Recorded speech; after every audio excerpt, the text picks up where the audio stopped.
Bien. Alors, nous avons vu qu'on a la possibilité de mettre du JavaScript soit dans le head, donc ici, soit à la fin du body. Ce qu'il faut également savoir lorsque l'on écrit du code JavaScript dans un élément script se trouvant dans le HTML, donc soit dans le head ou dans le body, voire même dans les deux en fait, car c'est possible, c'est qu'on peut créer autant d'éléments script qu'on le désire. Donc ça signifie que si je veux, je peux écrire script, script, script. Par exemple, c'est tout à fait possible. Bon, là, il n'y a pas d'utilité, donc je supprime.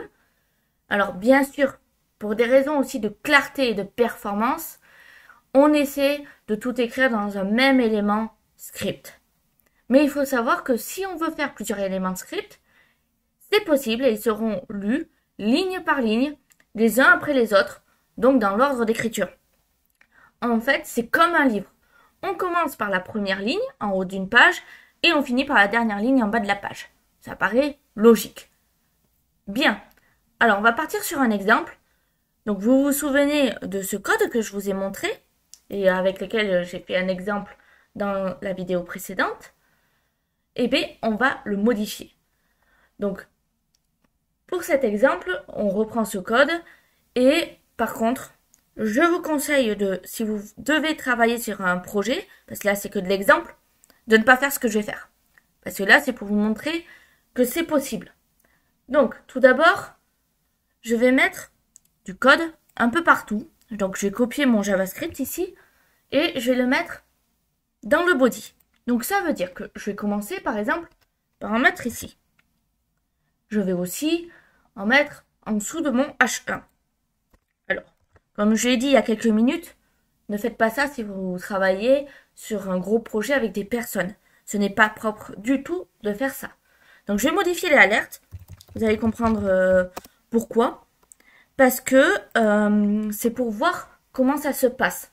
Parce que ça pourrait lancer plusieurs fois la même mode de dialogue et vous ne verrez pas forcément la différence. Tandis que si on change un petit peu, on peut voir ce qui se passe.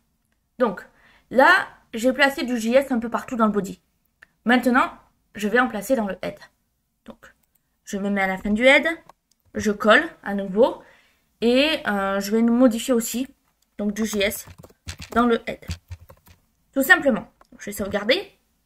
Alors, là, comme on peut le voir, si je vais sur mon programme, on peut voir qu'il y a un premier alerte. Donc, du JS dans le head. Ça correspond au script qui se trouve ici, dans le head. Donc, si je clique sur OK maintenant, j'ai la seconde alerte qui se déclenche et qui correspond à du JS. C'est le premier élément qui se trouve dans le body. Si je regarde, ici, le premier élément est là. Très bien. Je vais cliquer à nouveau dessus. Là, j'ai toujours du JS. Où est-ce que se trouve toujours du JS? Il est ici. Alors, en soi, j'aurais peut-être pas dû mettre ça. J'aurais pas dû mettre l'espace, en fait. Bon, si je corrige, ça va peut-être pas fonctionner comme je veux, donc je vais pas corriger pour l'instant. Et, donc vous voyez, ça se suit la logique. Si je clique encore une fois, j'ai encore du JS. Mais en plus de ça, j'ai le HTML qui s'est ajouté. Ma liste de fruits. Pourquoi? Parce que, entre les deux, j'ai un H1. Donc c'est logique. Comme il lit tout de haut en bas comme dans un livre, il va d'abord mettre le JavaScript et ensuite il va mettre le H1 et à nouveau le JavaScript pour ensuite finir par le H1 comme vous pouvez le voir. Super. Donc verdict, qu'est-ce que ça veut dire? On n'est pas limité avec le JavaScript dans notre code HTML. Par contre, si vous avez besoin du même JavaScript dans plusieurs pages HTML, dans ce cas-là, il vaut mieux faire dans un fichier JS à part. Mais pour en revenir à ce que j'ai montré, les instructions JavaScript sont lues, comme je l'ai dit, les unes après les autres. C'est dans l'ordre d'écriture de la page HTML. Par contre, pour des raisons de performance évidentes, il vaut mieux éviter de décider et de faire comme j'ai fait. Il faut vraiment décider de l'endroit où le placer si on choisit de le laisser dans le HTML. Donc, dans un seul script. Ça veut dire qu'il vaut mieux décider soit on le place dans le head, ce que je conseille pas tellement, soit à la fin du body. Donc, qu'est-ce que ça veut dire? Si par exemple, j'enlève celui-ci, comme ceci. Et ensuite, eh bien, je vais récupérer mes scripts ici et je les place donc, comme ceci. Je récupère le second que je place au bon endroit. Là, ça veut dire que le script ici, je peux l'enlever. Le script ici, je peux l'enlever. Alors, j'ai enlevé le head en soi. Bon, on va faire avec 3 exemples. Je sauvegarde. Et là, on peut voir que ils se lancent toujours l'un après l'autre. Alors, bien évidemment, ça a modifié un petit peu. C'est-à-dire que avant le H1 s'affichait quand je passais de l'un à l'autre. C'est-à-dire que si je recommence pour vous montrer.